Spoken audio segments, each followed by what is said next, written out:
कभी आपने सोचा है कि हमारे दादा परदादा डिप्रेशन की गोली क्यों नहीं खाते थे? उन्होंने एंजाइटी का नाम तक नहीं सुना था। तनाव जैसा शब्द उनकी जिंदगी में था ही नहीं। तो फिर ये बीमारियां ही अचानक आई कहां से? क्यों आज का इंसान शरीर से तंदुरुस्त होकर भी मन से टूटा हुआ है?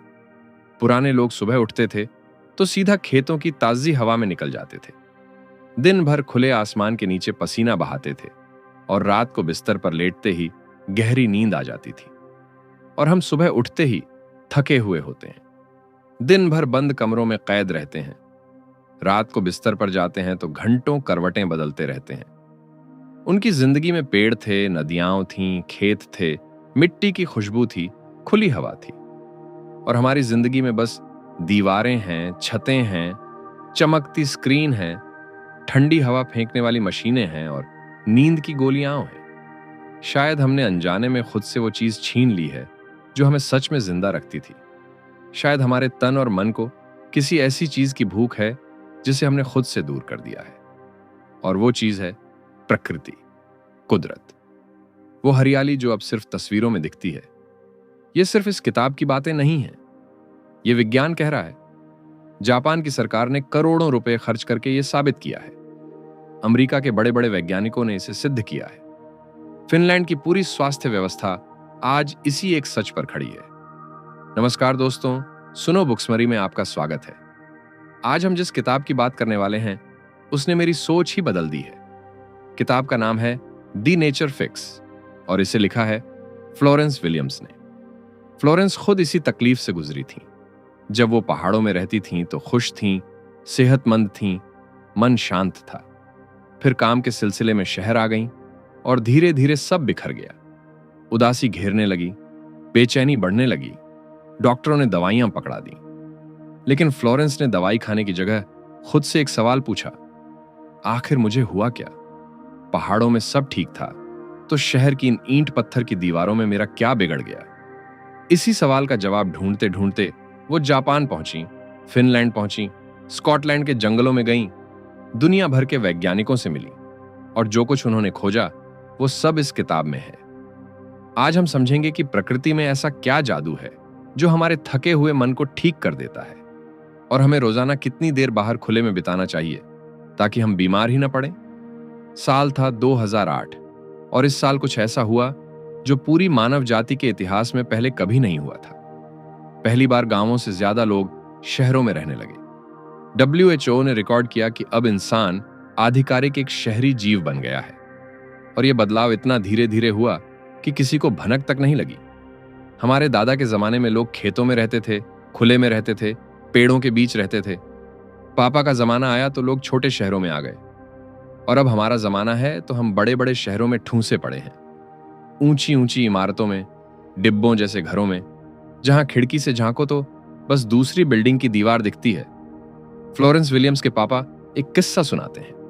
कॉलेज के दिनों में उन्होंने और उनके भाई ने पुराने टायरों और लकड़ी से एक नाव बनाई और फिर निकल पड़े ग्रीन रिवर पर। 3 हफ्ते तक बस नदी में बहते रहे, खुले आसमान के नीचे सोते रहे, जंगलों से गुजरते रहे, बिना किसी प्लान के, बिना किसी टेंशन के, बस प्रकृति के साथ। यह बात ज्यादा पुरानी नहीं है, बस एक पीढ़ी पहले की है।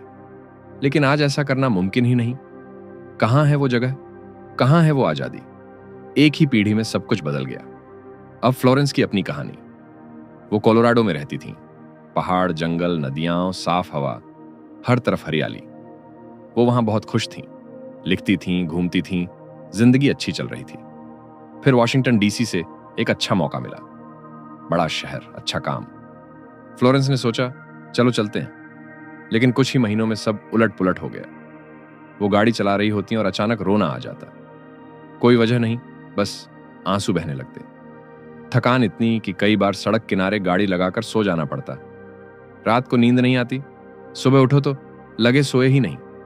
लिखना जो पहले इतना सहज था, अब पहाड़ लगने लगा। आखिर डॉक्टर के पास गई। डॉक्टर ने सुना और डिप्रेशन की गोली लिख दी। लेकिन फ्लोरेंस ने कुछ अलग सोचा। कोलोराडो में बिल्कुल ठीक थी, यहां आकर सब बिगड़ गया। और जब गौर से सोचा तो जवाब मिल गया। कोलोराडो में सुबह उठती थीं तो खिड़की से पहाड़ दिखते थे, बाहर निकलो तो पेड़ थे, हरियाली थी, ताजी हवा थी। और वॉशिंगटन में चारों तरफ इमारतें, सड़कें, गाड़ियां, शोर, भीड़। प्रकृति का नामो निशान नहीं। एक चीज बदली थी, प्रकृति गायब हो गई थी। और यह सिर्फ फ्लोरेंस की कहानी नहीं है। अमेरिका में हर 4 में से एक अधेड़ उम्र की औरत डिप्रेशन की दवाई ले रही है। जापान में तो हालात और भी भयावह हैं। वहां एक शब्द है कारोशी, जिसका मतलब है काम करते करते मर जाना। टोक्यो की ट्रेनों में हर रोज 87 लाख लोग सफर करते हैं। इतनी भीड़ की खास लोग रखे गए हैं जो धक्का देकर यात्रियों को डिब्बों में ठूंसते हैं। यह सब क्यों हो रहा है? क्योंकि हमने खुद को प्रकृति से काट लिया है।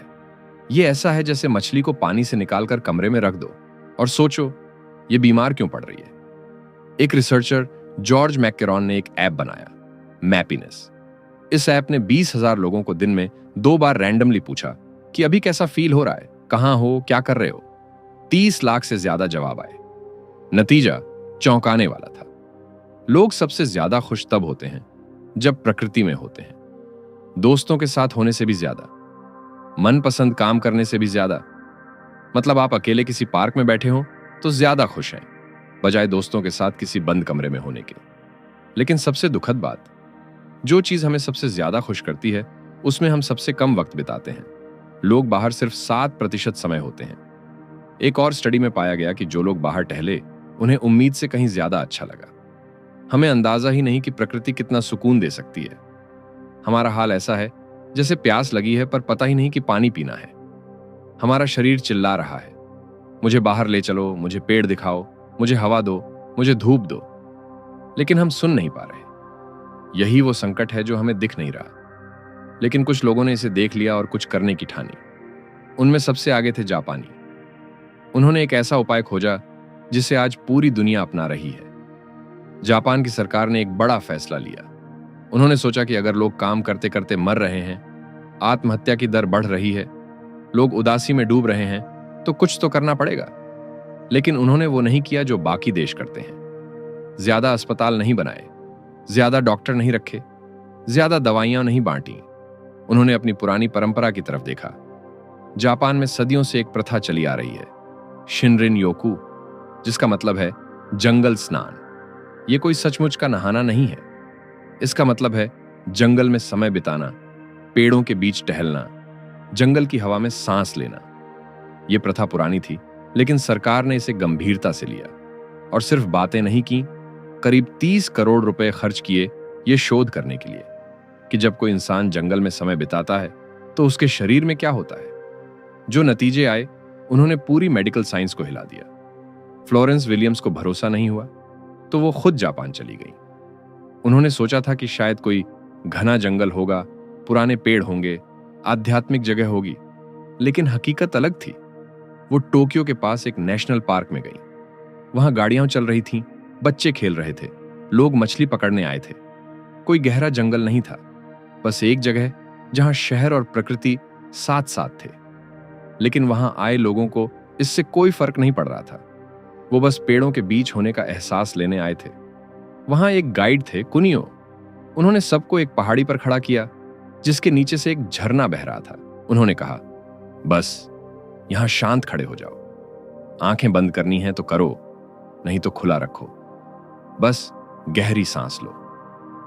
उनका तरीका बड़ा ही सरल था।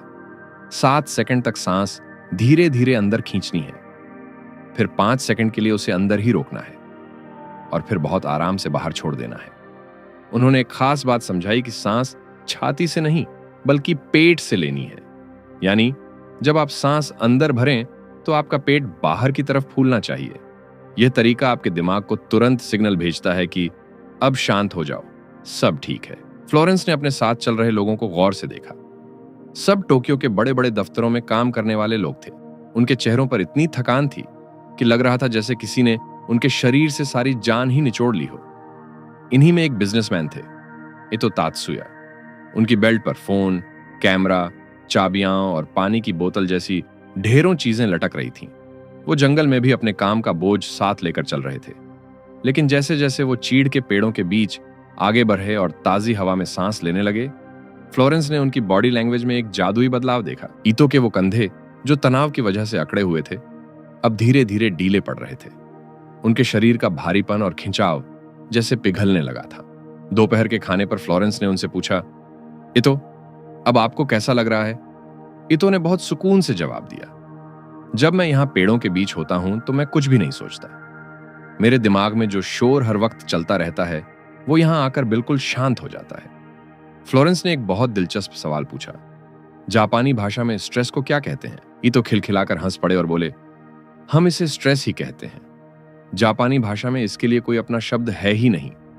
पुराने समय में जापान के लोग इतने शांत और कुदरत के करीब थे कि उन्हें तनाव जैसा शब्द बनाने की कभी जरूरत ही नहीं पड़ी।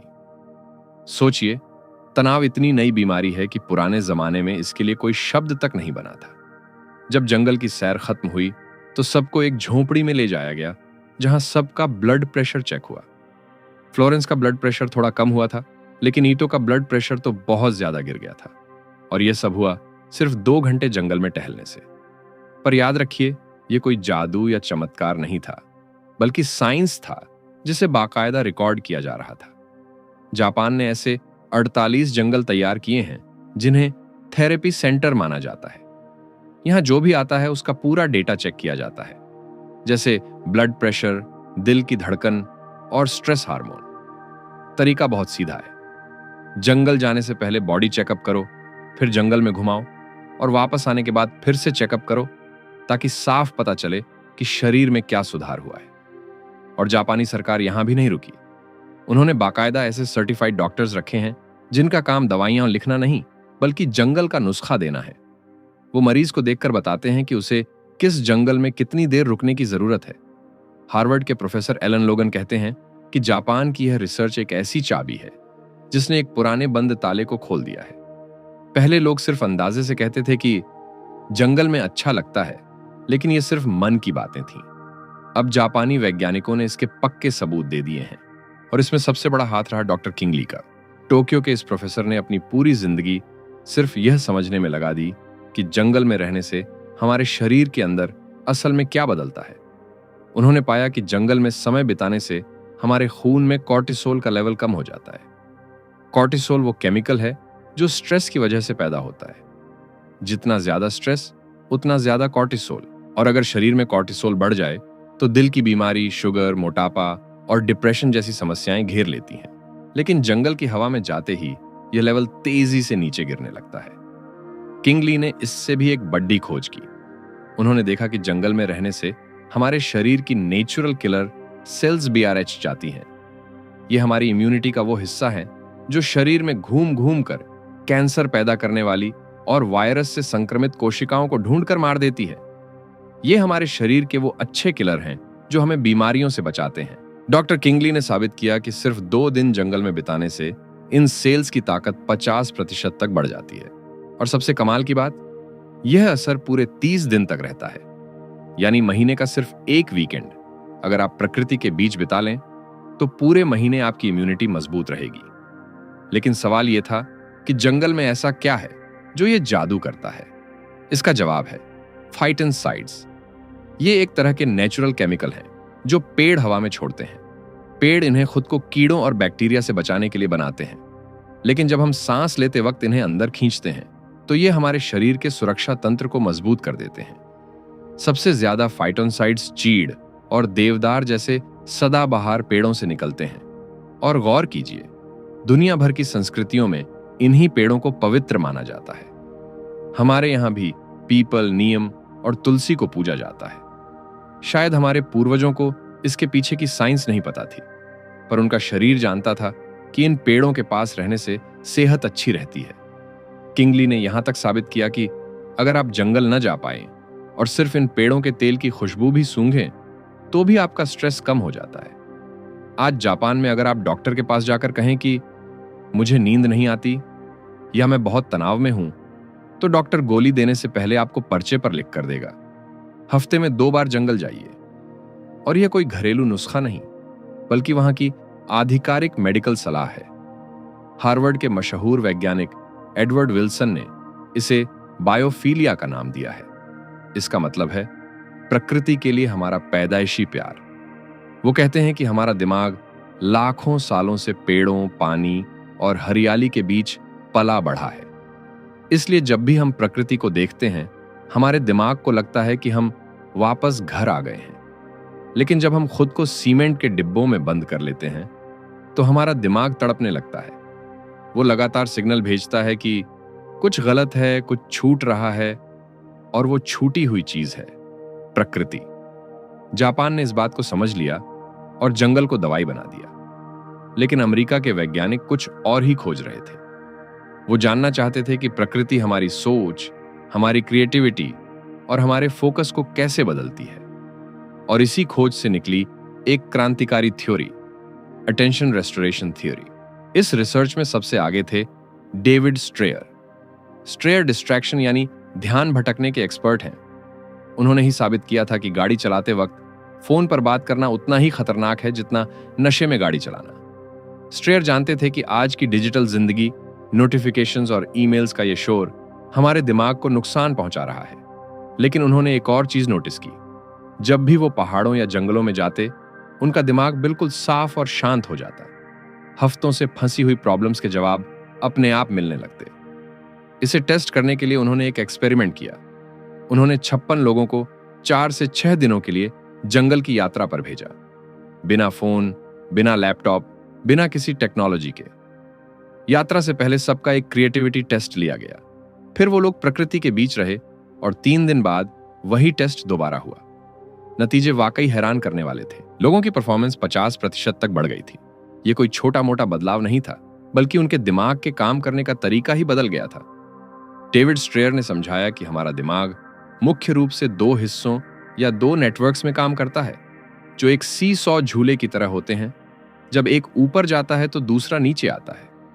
पहला है एग्जीक्यूटिव नेटवर्क। ये दिमाग का वो मजदूर हिस्सा है जो तब एक्टिव होता है जब हम किसी चीज पर फोकस करते हैं, कोई फैसला लेते हैं या प्लानिंग करते हैं।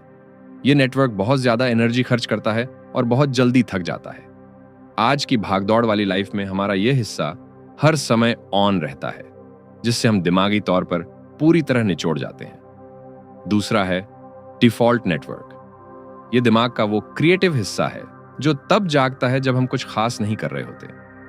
हमारी कल्पनाएं, नए आइडियाज और क्रिएटिविटी यहीं से आते हैं। आपने गौर किया होगा कि अक्सर हमें बेहतरीन आइडियाज शावर लेते वक्त यानी नहाते समय आते हैं। ऐसा इसलिए होता है क्योंकि उस वक्त आपका फोकस करने वाला मजदूर हिस्सा यानी एग्जीक्यूटिव नेटवर्क आराम कर रहा होता है और आपका क्रिएटिव हिस्सा पूरी तरह एक्टिव हो जाता है। जब हम प्रकृति के बीच होते हैं तो हमें ऑफिस की तरह दिमाग पर बहुत ज्यादा जोर नहीं देना पड़ता। हमारे दिमाग के मजदूर हिस्से यानी एग्जीक्यूटिव नेटवर्क को असली आराम मिलता है, जिससे हमारा क्रिएटिव हिस्सा अपने आप खुल जाता है। रिसर्च कहती है कि शहर की बंद दीवारों के मुकाबले जंगल की खुली हवा में हमारा दिमाग नेगेटिव बातों के बजाय पॉजिटिव और नए आइडियाज के बारे में सोचता है। प्रकृति हमारे दिमाग के लिए एक स्मार्ट ड्रग की तरह काम करती है। ये हमें सॉफ्ट फैसिनेशन देती है, मतलब एक ऐसा हल्का आकर्षण जिसमें मेहनत नहीं लगती, जैसे गिरते हुए पत्तों को देखना या बहते हुए पानी की आवाज सुनना। इसे देखने सुनने में दिमाग को कोई जोर नहीं लगाना पड़ता, जिससे हमारी दिमागी बैटरी धीरे धीरे रिचार्ज होने लगती है। इसके बिल्कुल उलट शहर हमें हार्ड फैसिनेशन देता है, जैसे ट्रैफिक का शोर, गाड़ियों के हॉर्न और विज्ञापनों की चमक। इन सब पर ध्यान देने के लिए दिमाग को बहुत मेहनत करनी पड़ती है, जो हमें अंदर से थका देती है। डेविड स्ट्रेयर का मानना है कि आजकल जो लोगों का ध्यान भटक रहा है, क्रिएटिविटी खत्म हो रही है और डिप्रेशन बढ़ रहा है, ये सब प्रकृति से दूर होने के ही नतीजे हैं। इसका समाधान बहुत सीधा है। अपने दिमाग को वही माहौल वापस दो जिसके लिए उसे बनाया गया है। अब 3 दिन का नेचर डोज लेना तो कमाल की बात है, लेकिन अगर आपके पास इतना समय ना हो तो क्या कम समय में भी इसका फायदा मिल सकता है? साइंटिस्ट्स ने पता लगाया है कि प्रकृति के कुछ खास हिस्से बहुत ही पावरफुल होते हैं। लेकिन सबसे पहले यह समझना जरूरी है कि प्रकृति हमारे शरीर पर असर कैसे डालती है। आखिर वो कौन सी इंद्रियां हैं जो सबसे ज्यादा पावरफुल है, देखना, सुनना या सूंघना? चलिए शुरू करते हैं सूंघने से, यानी खुशबू की ताकत से। आपको याद होगा डॉक्टर किंगली ने बताया था कि पेड़ फाइटोनसाइड्स नाम का एक केमिकल हवा में छोड़ते हैं, जिसे सांस के जरिए अंदर लेने से हमारी इम्यूनिटी बढ़ती है। लेकिन बात सिर्फ बीमारियों से लड़ने तक ही नहीं है। कोरिया में फायर फाइटर्स पर एक बहुत दिलचस्प टेस्ट किया गया। इन लोगों का काम बहुत स्ट्रेस वाला होता है। पहले इन्हें सरू के जंगलों में टहलने के लिए भेजा गया, जिससे इनका स्ट्रेस काफी कम हो गया। लेकिन फिर रिसर्चर्स ने एक कमाल की चीज की। उन्होंने कुछ फायर फाइटर्स को जंगल नहीं भेजा, बल्कि उन्हें सिर्फ उस पेड़ के तेल की खुशबू सूंघाई, और आप यकीन नहीं करेंगे, उनका स्ट्रेस लेवल फिर भी कम हो गया। यानी आपको हमेशा जंगल जाने की जरूरत नहीं है, सिर्फ खुशबू भी जादुई असर कर सकती है। ऐसा इसलिए होता है क्योंकि हमारी नाक सीधा दिमाग के उस हिस्से से जुड़ी है जो हमारी भावनाओं को कंट्रोल करता है। गंध का सिग्नल हमारे सोचने वाले दिमाग को छोड़कर सीधे इमोशनल सेंटर में पहुंच जाता है। यही वजह है कि जब आप किसी पुराने इत्र या खास खाने की खुशबू सूंघते हैं, तो आपको तुरंत अपना बचपन या कोई पुरानी याद आ जाती है। खुशबू और यादों का रिश्ता बहुत गहरा है। लाखों सालों तक हमारे पूर्वज गंध से ही अपनी दुनिया को पहचानते थे, जैसे खाना कहाँ मिलेगा या पानी कहाँ है। इसीलिए जब आप गीली मिट्टी या चीड़ के पेड़ों की खुशबू लेते हैं, तो आपके दिमाग को एक सुकून भरा मैसेज मिलता है कि सब ठीक है, तुम सुरक्षित हो, तुम घर पर हो। अब बात करते हैं सुनने की, यानी आवाजों का हमारे दिमाग पर असर। रिसर्च कहती है कि जब हम कुदरती आवाजें सुनते हैं, जैसे बहते पानी का संगीत, पंछियों की चहचहाहट या हवा से टकराते पत्तों की सरसराहट, तो हमारा स्ट्रेस 37% तक कम हो जाता है।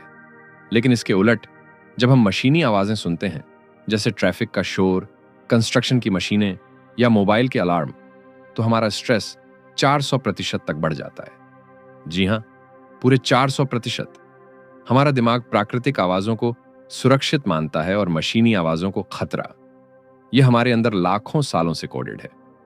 सबसे दिलचस्प रिसर्च हुई है पंछियों के गीतों पर। कोयल या बुलबुल जैसे पंछियों के मधुर गीत हमें शांत करते हैं। साउंड एक्सपर्ट जूलियन ट्रेजर कहते हैं कि हर इंसान को रोज कम से कम 5 मिनट पंछियों की आवाज सुननी चाहिए। बस ध्यान रहे, ये बैकग्राउंड में नहीं, बल्कि पूरे ध्यान से सुननी है। सिर्फ ये 5 मिनट आपका पूरा दिन बदल सकते हैं। अब आते हैं देखने पर, यानी दृष्टि की ताकत। साल 1984 में रॉजर उलरिक ने एक ऐसी स्टडी की जो पूरी दुनिया में मशहूर हो गई।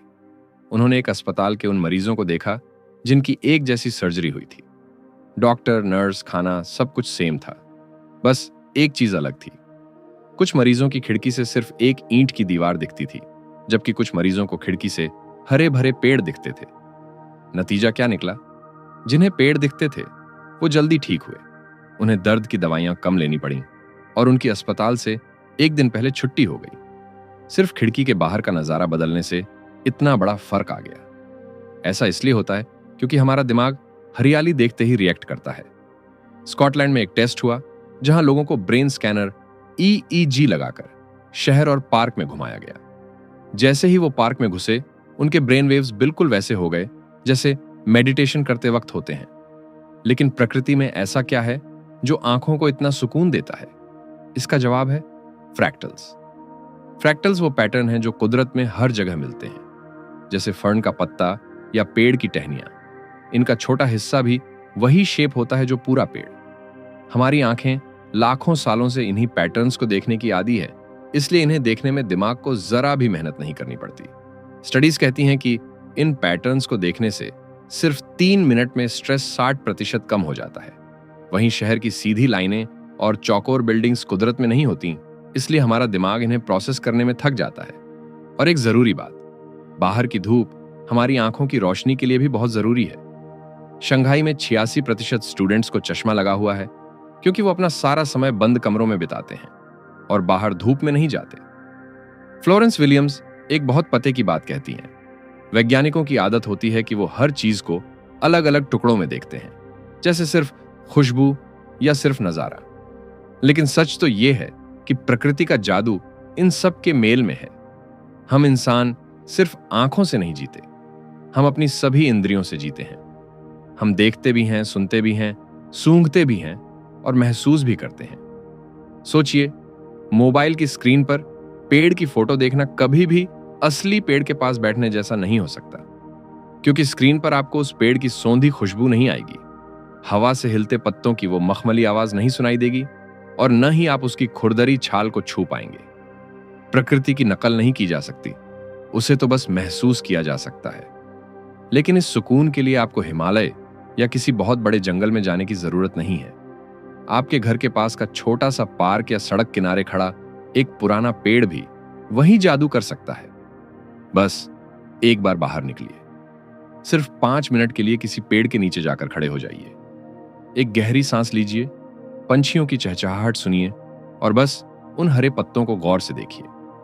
शुरुआत के लिए इतना ही काफी है, लेकिन अगर आप इसे अपनी आदत बनाना चाहते हैं और सच में अपने मानसिक स्वास्थ्य को हमेशा के लिए सुधारना चाहते हैं, तो आपको कितना समय बाहर बिताना चाहिए?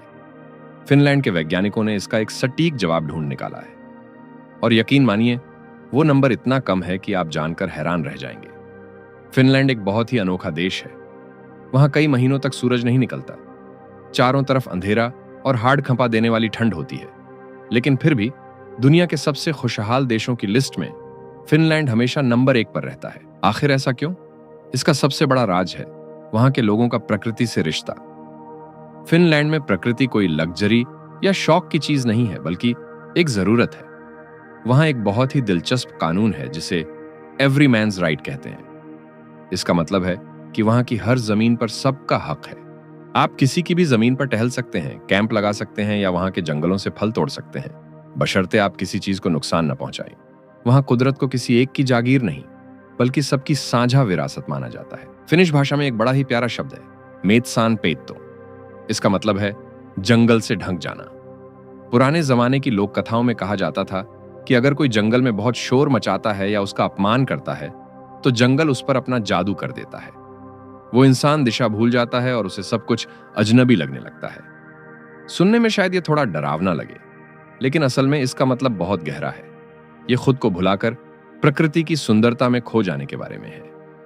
अपने अहंकार को पीछे छोड़कर खुद को उस विशाल जंगल का एक छोटा सा हिस्सा मान लेने के बारे में है। फिनलैंड में फ्लोरेंस की मुलाकात मार्को लेप्पानेन से हुई। मार्को ने जंगल के बीच एक बहुत ही अनोखा रास्ता बनाया है, जिसे वो हेल्थ नेचर ट्रेल कहते हैं। ये कोई आम पगडंडी नहीं है जहां आप सिर्फ पसीना बहाने के लिए दौड़ते हैं, बल्कि यह मन की शांति के लिए बनाई गई एक यात्रा है। इस रास्ते में अलग अलग पड़ाव हैं, जैसे एक जगह पर हजारों साल पुराना एक विशाल पत्थर है जो आपको याद दिलाता है कि वक्त के साथ बदलाव जरूरी है। एक जगह पर पत्थरों से बनी एक रहस्यमयी भूल भुलैया है जहां चलते हुए आप अपने विचारों में खो जाते हैं। और एक जगह टेपियो की मेज है जहां लोग रुककर प्रकृति को धन्यवाद देते हैं। वहां टहलते हुए फ्लोरेंस को समझ आया कि फिनलैंड के लोग इतने खुश क्यों हैं। उन्होंने प्रकृति को सिर्फ पिकनिक मनाने की जगह नहीं माना है, बल्कि उसे अपनी आत्मा का हिस्सा बना लिया है। उन्होंने कुदरत के बीच ऐसी रस्में बना ली हैं जो उनके तनाव को कम करती हैं और उन्हें अपनी जड़ों से जोड़ती हैं। अब सबसे बड़ा सवाल, हमें रोज कितना समय प्रकृति के बीच बिताना चाहिए? वैज्ञानिकों ने इसका एक सटीक जवाब ढूंढ निकाला है, महीने में सिर्फ 5 घंटे। सुनने में यह बहुत कम लगता है। अगर आप इसे हफ्तों में बांटें तो ये आधे आधे घंटे की सिर्फ 3 वॉक होती है, या रोज के सिर्फ 20 मिनट। लेकिन ये 5 घंटे डीप होने चाहिए। इसका मतलब है कि दफ्तर जाते समय सड़क किनारे के पेड़ देख लेना काफी नहीं है। आपको सच में बाहर निकलना होगा, फोन को जेब में रखना होगा और कुदरत को महसूस करना होगा। फ्लोरेंस ने इसे खुद आजमाने के लिए 30/30 चैलेंज लिया, यानी 30 दिन तक रोज 30 मिनट बाहर बिताना। यह सफर उनके लिए इतना आसान भी नहीं था।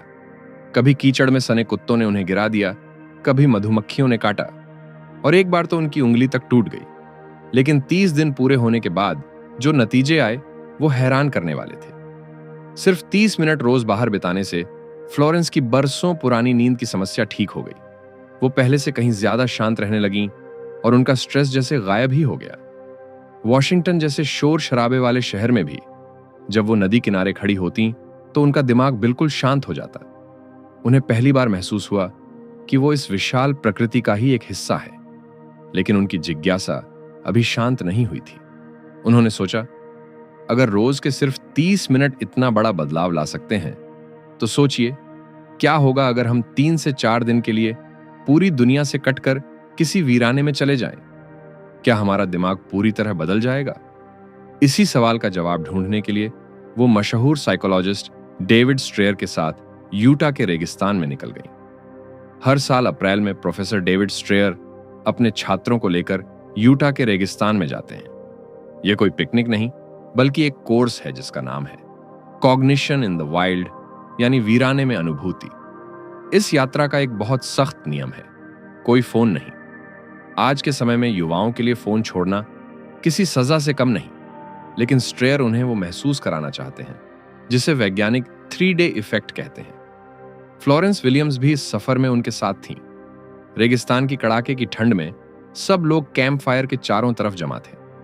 वहां ना कोई पावर पॉइंट था, ना कोई स्क्रीन। लोग बस एक दूसरे को देख रहे थे, आग की लपटों को निहार रहे थे और बातें कर रहे थे। स्ट्रेयर ने फ्लोरेंस से एक बहुत गहरी बात कही। आग के पास बैठकर लोग फिर से जिंदा हो जाते हैं। असल में हजारों सालों से आग के चारों तरफ बैठकर कहानियां सुनाने की इस आदत ने ही हमें इंसान बनाया है। अगले दिन वो सब कोम ब्रिज की पहाड़ियों पर टहलने निकले, जहां 800 साल पुराने पत्थरों के घर और दीवारें थीं। चलते चलते अचानक एक ऐसा पल आया जब सब बिल्कुल चुप हो गए। वो शोर, वो फालतू की बातें, सब थम गई। छात्र उन पुरानी दीवारों को छूने लगे और उस सन्नाटे को सुनने लगे। वो पूरी तरह उस क्षण में डूब चुके थे। यहीं पर फ्लोरेंस ने विस्मय की ताकत को समझा। मनोवैज्ञानिक पॉल पिफ कहते हैं कि विस्मय वो एहसास है जो तब आता है जब आप अपने सामने कुछ बहुत विशाल या बहुत पुराना देखते हैं। विस्मय आपके अहंकार को सिकोड़ देता है। एक रिसर्च में जब लोगों से अपना खुद का चित्र बनाने को कहा गया, तो विस्मय महसूस करने के बाद लोगों ने अपना चित्र पहले के मुकाबले बहुत छोटा बनाया। विस्मय आपको एहसास कराता है कि आप इस विशाल ब्रह्मांड का एक बहुत छोटा सा हिस्सा हैं। इससे आपकी परेशानियां छोटी लगने लगती हैं और तनाव पिघल जाता है। लेकिन याद रखिए, असली विस्मय स्क्रीन पर डिस्कवरी चैनल देखने से नहीं मिलता। उसके लिए आपको वहीं खड़ा होना पड़ता है, उस ताजी हवा और मिट्टी को महसूस करना पड़ता है। 3 दिन उस रेगिस्तान में बिताने के बाद जब स्ट्रेयर ने छात्रों का टेस्ट लिया, तो सबकी क्रिएटिविटी में 50% का उछाल आया था। जो छात्र पहले दिन फोन न होने की वजह से बेचैन थे, तीसरे दिन तक वो पूरी तरह बदल चुके थे। वो शांत थे, उनका फोकस बढ़ गया था और वो नए आइडियाज से भरे हुए थे। लगातार 3 दिन तक तकनीक और इमारतों से दूर रहने पर आपके दिमाग का वो हिस्सा जो हर वक्त काम के बोझ तले दबा रहता है, उसे आखिर चैन मिल जाता है। आपका दिमाग पूरी तरह रिसेट हो जाता है। फ्लोरेंस ये सब देख रही थीं, लेकिन उनके मन में एक बड़ा सवाल उठा। ये तो स्वस्थ छात्र हैं, पर क्या प्रकृति उन्हें भी ठीक कर सकती है, जो अंदर से पूरी तरह टूट चुके हैं? क्या ये उन लोगों का इलाज कर सकती है जिन्होंने युद्ध और मौत जैसा गहरा ट्रॉमा झेला है? इसी सवाल का जवाब ढूंढने वो इडाहो की उस नदी पर पहुंची, जहां युद्ध से लौटी महिला सैनिक अपना इलाज कर रही थी। वो कहानी इस पूरी किताब का सबसे भावुक हिस्सा है। सोचिए, अगर प्रकृति युद्ध के घाव भर सकती है, तो वो हमारे रोज के तनाव को तो चुटकियों में खत्म कर सकती है। चलिए उस दिल छू लेने वाली कहानी को जानते हैं। फ्लोरेंस की मुलाकात हायर ग्राउंड नाम के एक संगठन से हुई। यह संस्था उन फौजियों के लिए जंगल की यात्राएं आयोजित करती है जो युद्ध के मैदान से तो लौट आए हैं, लेकिन जिनका मन अब भी उस खौफनाक अतीत में फंसा हुआ है जिसे मेडिकल भाषा में PTSD कहते हैं। फ्लोरेंस एक ऐसी ही यात्रा का हिस्सा बनी जो सिर्फ महिला फौजियों के लिए थी। पूरे 6 दिन इडाहो की एक जंगली नदी के बीच, जो ऊंचे पहाड़ों को चीरती हुई बहती है। वहां जो औरतें आई थीं, उनकी कहानियां सुनकर रूह कांप जाती है। इनमें पहली थीं कैटालिना लोपेज। कैटालिना सेना में एक नर्स थीं, जिन्होंने इराक और सोमालिया जैसे खतरनाक युद्ध के मैदानों में अपनी सेवा दी थी। उन्होंने अपनी आंखों से वो सब देखा था जो कोई भी इंसान कभी नहीं देखना चाहता। उन्होंने एक बार एक घायल सैनिक को देखा जिसके सिर पर इतना गहरा जख्म था कि उसकी खोपड़ी की हड्डी साफ हिलती हुई दिख रही थी। वो मंजर इतना खौफनाक था कि उसे देखकर ही रूह कांप जाए। उस युद्ध का खौफ आज भी उनका पीछा नहीं छोड़ता था। जब वो रात को सोने की कोशिश करती, तो वही पुरानी खौफनाक यादें उनके सामने आ जाती। उन्हें हर रात बुरे सपने आते। उन्होंने मायूसी के साथ फ्लोरेंस से कहा, अब तो मुझे हर चीज में सिर्फ बुराई ही नजर आती है। मुझे नहीं लगता कि मेरी जिंदगी में अब कुछ भी अच्छा हो सकता है। दूसरी फौजी थी एंजेला डे। वो नेवी में थी, लेकिन अब हालात ये थे कि वो महीने में सिर्फ एक बार घर से बाहर निकलती थी, वो भी सिर्फ राशन खरीदने के लिए। बाकी पूरा वक्त वो अपने घर में कैद रहती, क्योंकि उन्हें बाहर की दुनिया से डर लगता था। हर चेहरा उन्हें दुश्मन लगता, हर आवाज एक हमला लगती और हर मोड़ पर उन्हें लगता कि कोई उन पर वार करने वाला है। तीसरी थी तान्या हरेरा। तान्या सेना में एक गनर थी, जिनका काम सबसे बड़ी बंदूक चलाना था। इराक में वो अपनी टुकड़ी की जान थी, लेकिन एक हादसे ने सब बदल दिया। अब उनका एक हाथ ठीक से काम नहीं करता था। जो औरत कभी भारी मशीन गन संभालती थी, वो अब अपने घर की छोटी सी मेल बॉक्स तक नहीं खोल पाती थी।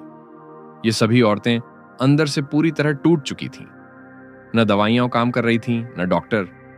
और अब ये हारी हुई औरतें 6 दिन के लिए एक जंगली नदी के सफर पर जा रही थीं। सफर का पहला दिन बहुत डरावना था। जैसे ही नाव बर्फीली और तेज लहरों के बीच पहुंची, एंजेला को पैनिक अटैक आने लगा। कैटालिना घबराई हुई थी और तान्या अपने कमजोर हाथ को देख रही थी कि कैसे नाव चलाऊंगी। लेकिन तान्या ने हार नहीं मानी। उन्होंने अपने उस हाथ को चप्पू से ही बांध दिया और अपनी पूरी जान लगा दी। नाव पलटी, वो बर्फीले पानी में गिरी, लेकिन उन्होंने अपनी वो टोपी बचा ली जिस पर उनके युद्ध के मेडल लगे थे। उस रात जब आग के पास सब बैठी तो उनसे पूछा गया, आप किस चीज के लिए पैशनेट हो? जवाब बहुत दर्द भरे थे। कैटालिना ने कहा, अब मुझे कुछ भी अच्छा नहीं लगता। तान्या ने कहा, मेरा सपना बंदूक चलाना था, वो छिन गया। अब मैं वहीं अटक गई हूं। उन आवाजों में गहरा दुख था, लेकिन साथ ही एक छोटी सी उम्मीद भी। जैसे जैसे दिन बीतते गए, नदी अपना जादू दिखाने लगी। दूसरे तीसरे दिन वो एक दूसरे को मजाकिया नाम देने लगी। चौथे दिन तक वो नावों में साथ मिलकर गाने गाने लगी। तान्या ने फ्लोरेंस से एक बहुत गहरी बात कही। उन्होंने कहा, यह नदी जंग के मैदान जैसी ही है। यहां भी खतरा है, यहां भी जान बचाने के लिए एक दूसरे पर भरोसा करना पड़ता है। और सबसे बड़ी बात, नदी को आपके अतीत से कोई लेना देना नहीं है। यहां आपको सिर्फ आज में जीना पड़ता है, क्योंकि अगर आपका ध्यान भटका तो लहरें आपको पलट देंगी। यही तो सबसे बड़ा सबक था। नदी उन्हें याद दिला रही थी कि उन्हें अभी में जीना है। वहां एक योग टीचर भी थे। जब भी किसी को डर लगता, वो चिल्लाते, सांस लो, गहरी सांस लो। और धीरे धीरे वो औरतें फिर से मुस्कुराना सीख रही थीं। छठे दिन जब विदा होने का वक्त आया तो कोई जाना नहीं चाहता था। जो औरतें महीनों से हंसी नहीं थीं, वो खिलखिला रही थीं। जो किसी को छूने तक नहीं देती थीं, वो एक दूसरे को गले लगा रही थीं। फ्लोरेंस को समझ आया कि नदी जिंदगी का एक आईना है, कभी शांत तो कभी तूफानी। आप उसे कंट्रोल नहीं कर सकते, बस उसके साथ बहना सीख सकते हैं। प्रकृति ने उनके घावों को मिटाया नहीं, बल्कि उन्हें एक ऐसी सुरक्षित जगह दी जहां वो फिर से सक्षम और मजबूत महसूस कर सके। 6 दिन में वो पूरी तरह ठीक तो नहीं हुई, लेकिन उन्हें एक उम्मीद मिल गई कि रिकवरी मुमकिन है। फ्लोरेंस ने अपनी आंखों से देखा कि प्रकृति सिर्फ एक नजारा नहीं, बल्कि एक गहरा मरहम है। अब असली सवाल यह है, यह सब सुनने में तो बहुत अच्छा लगता है, लेकिन हम में से ज्यादातर लोग तो शहरों में रहते हैं। आज पूरी दुनिया ईंट पत्थरों के जंगलों की तरफ भाग रही है। 2008 में पहली बार ऐसा हुआ कि गांवों से ज्यादा लोग शहरों में रहने लगे। तो क्या कुदरत का फायदा लेने के लिए हमें अपना घर छोड़कर हिमालय जाना पड़ेगा? बिल्कुल नहीं। बस हमें अपने शहरों को देखने का नजरिया बदलना होगा। इसके लिए हमें 150 साल पीछे जाना होगा, फ्रेडरिक लॉ ओल्मस्टेड के पास। ये वही आदमी हैं जिन्होंने न्यूयॉर्क का मशहूर सेंट्रल पार्क बनाया था। वो सिर्फ पेड़ नहीं लगा रहे थे, वो मानसिक स्वास्थ्य की एक मशीन तैयार कर रहे थे। ओल्मस्टेड जानते थे कि शहर की भीड़ और शोर शराबे में इंसान का दम घुटता है। उनके लिए पार्क कोई शौकिया चीज नहीं, बल्कि एक जरूरत थी, ताकि इंसान का थका हुआ दिमाग फिर से जिंदा हो सके। इसी सोच को आज कई आधुनिक शहरों ने अपनाया है। सिंगापुर को देखिए, वहां बिल्डिंग्स की छतों और दीवारों पर जंगल उगाए गए हैं। दक्षिण कोरिया के सियोल में एक पुराने हाईवे को तोड़कर उसके नीचे दबी नदी को वापस निकाला गया, जिससे न सिर्फ वहां की गर्मी कम हुई, बल्कि हजारों लोगों को सुकून का एक ठिकाना मिल गया। रिसर्च तो यहां तक कहती है कि जिन इलाकों में पेड़ ज्यादा होते हैं, वहां अपराध कम होते हैं और बच्चे पढ़ाई में बेहतर निकलते हैं। लेकिन हम अपनी सरकार या शहर के बदलने का इंतजार नहीं कर सकते। हमें आज से ही अपना नेचर डोज तय करना होगा। विज्ञान कहता है कि जैसे हम शरीर के लिए दवाइयां लेते हैं, वैसे ही हमें मन के लिए प्रकृति की भी 3 खुराकें लेनी चाहिए। सबसे पहले, हर दिन कम से कम आधा घंटा बाहर बिताए। इसके लिए कहीं दूर जाने की जरूरत नहीं है। आपके घर के पास का कोई छोटा पार्क या पेड़ों वाली सड़क भी काफी है। बस इतना करने से आपका तनाव कम होगा और रात को नींद बहुत अच्छी आएगी। दूसरा, हर महीने कम से कम 5 घंटे किसी ऐसी जगह जाए जहां हरियाली ज्यादा हो, जैसे कोई झील, पहाड़ या कोई घना बाग। यह आपकी बीमारियों से लड़ने की ताकत बढ़ाता है और आपके दिमाग को तेज करता है। और सबसे जरूरी, साल में कम से कम एक बार 3 दिनों के लिए ऐसी जगह निकल जाए जहां मोबाइल का नेटवर्क ना हो, बिना फोन और बिना इंटरनेट के बिताए, ये 3 दिन आपके दिमाग को पूरी तरह रिसेट कर देंगे और आप अंदर से बिल्कुल नया महसूस करेंगे। लेकिन इन खुराकों का पूरा फायदा उठाने के लिए आपको कुछ बातें हमेशा ध्यान में रखनी चाहिए। सबसे पहले, प्रकृति को सिर्फ आंखों से मत देखिए, अपनी सभी इंद्रियों का इस्तेमाल कीजिए। याद रखिए, मोबाइल की स्क्रीन पर किसी खूबसूरत जंगल की फोटो देखना और असल में उस जंगल के बीच खड़े होने में जमीन आसमान का अंतर है। स्क्रीन आपको उस गीली मिट्टी की सौंधी खुशबू नहीं दे सकती, वो आपको हवा से लहराते पत्तों की आवाज नहीं सुना सकती, और न ही आप वहां की ठंडी हवा को अपनी त्वचा पर महसूस कर सकते हैं। जब आप बाहर जाएं तो पेड़ों को छुएं, चिड़ियों को गौर से सुनें और वहां की ताजगी को अपने अंदर उतरने दें। दूसरी बात, सुबह की पहली रोशनी की कीमत समझिए। सुबह सुबह की सिर्फ 5 मिनट की ताजी धूप आपके दिमाग के लिए किसी जादुई दवा से कम नहीं है। यह धूप आपके शरीर की बायोलॉजिकल क्लॉक को सेट करती है, जिससे आपका दिमाग सुबह पूरी तरह जाग जाता है और रात को सही समय पर आपको गहरी और सुकून भरी नींद आती है। और आखिर में, मुमकिन हो तो प्रकृति के बीच अकेले न जाए। अपने दोस्तों या परिवार के साथ बाहर निकलना इस अनुभव को और भी यादगार बना देता है। जब आप अपनों के साथ हरियाली के बीच टहलते हैं, बातें करते हैं और हंसते हैं, तो प्रकृति का फायदा कई गुना बढ़ जाता है। यह न सिर्फ आपकी सेहत सुधारता है, बल्कि आपके रिश्तों में भी एक नई जान फूंक देता है। फ्लोरेंस विलियम्स अपनी किताब के आखिर में एक बहुत ही भावुक कहानी सुनाती है। जब वो वॉशिंगटन शहर के शोर और डिप्रेशन से जूझ रही थीं, तब उनके बुजुर्ग पिता अक्सर उनसे मिलने आया करते थे। वो दोनों रोज बाहर टहलने जाते। चलते चलते उनके पिता उन्हें पुरानी यादें और बचपन के किस्से सुनाया करते थे। उन रास्तों पर साथ चलते हुए उन्हें एक बहुत बड़ी बात समझ आई। उन्हें एहसास हुआ कि प्रकृति सिर्फ हमारी बॉडी या सेहत के लिए ही जरूरी नहीं है, बल्कि यह जुड़ाव का एक जरिया है। जब हम बाहर कुदरत के बीच होते हैं तो हम सिर्फ पेड़ों से नहीं जुड़ते, बल्कि हम खुद से और अपने चाहने वालों से भी गहराई से जुड़ जाते हैं। प्रकृति हमें वो सुकून और ठहराव देती है जहां हम अपनों की बातें सुन पाते हैं और उनकी अहमियत महसूस कर पाते हैं। तो दोस्तों, आज हम एक ऐसे मोड़ पर खड़े हैं जहां हम अपने दिमाग पर एक खतरनाक प्रयोग कर रहे हैं। इतिहास में पहली बार हम खुद को उस प्रकृति से काटकर सीमेंट की 4 दीवारों में कैद कर रहे हैं जहां हम लाखों सालों तक रहे। और इसके नतीजे आज डिप्रेशन और एंजाइटी के रूप में हमारे सामने हैं। इसका समाधान बहुत सरल है, बाहर निकलिए। प्रकृति कोई लग्जरी नहीं, हमारी जरूरत है। आपके दिमाग को प्रकृति बिल्कुल वैसे ही चाहिए जैसे फेफड़ों को ऑक्सीजन। इसके बिना आप मरेंगे नहीं, लेकिन धीरे धीरे आपका दम घुटने लगेगा। आपकी क्रिएटिविटी खत्म हो जाएगी और तनाव आपको अंदर से तोड़ देगा। मैं ये नहीं कह रहा कि हम वापस आदिमानव बन जाएं, वो कोई स्वर्ग नहीं था, लेकिन हम बेहतर चुनाव तो कर सकते हैं। शुरुआत आज से कीजिए।